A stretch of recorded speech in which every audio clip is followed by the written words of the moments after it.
I was listening to a friend of mine preach, and he said, to show me your bank statements and I'll show you where your heart is.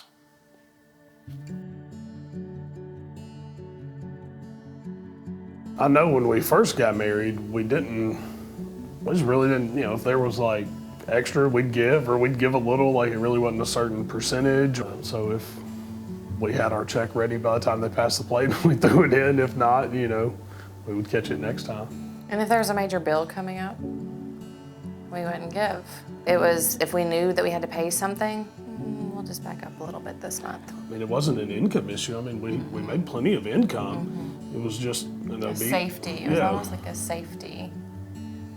We're beyond blessed, and there was just something missing.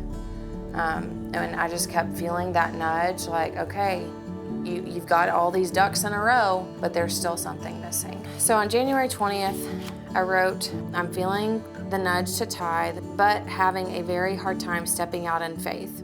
God, help me see that you will meet our needs when we are obedient to you. Right now, we are being disobedient and selfish. God, that hurts to write. Give me the courage and strength to talk to Justin about this. That was probably the first financial decision we ever made in our marriage, that it was 100% total agreement, no questions asked, there was no explaining, no justifying. Easy. It was just something we knew we had to do. Just did it. Just gave. I mean, we were capitalizing on every opportunity we had to serve in our church, but we just weren't doing, we weren't being obedient in giving. I've made a public declaration through baptism that, my heart is in Christ now. So when you're willing to give, your time and your energy and your efforts, like, why would you hold on to your money? Again, it's a gift from Him. Once we started giving, it hasn't been easy. God showed me this year that I'm making less money and we're able to tithe. How these things add up, I don't know, but God has a greater plan. He's in control, so things are not necessities. We don't need these things that we thought we needed.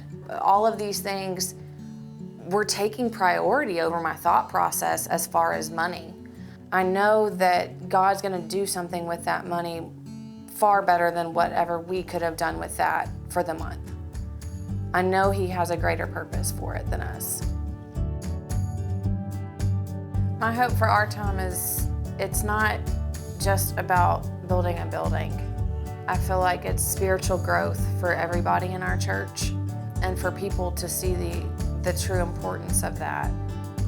It is about money, but at the same time, it's about our hearts and where our hearts are and the direction that they're pointing. I can hear Freddie saying, the building ain't the building. And for me, just seeing the angels of heaven arching over us and watching us build this church right in the heart of Sango, that to me is like a wake-up call. There's gonna be a time where we can no longer serve, where we can no longer reach the lost, where we can no longer go out of our comfort zone to get to different people. Night is coming. You're not gonna be here forever. So you have such a small time to give and to serve. Well, now it's your time. And the beautiful thing is, all you have to do is do it.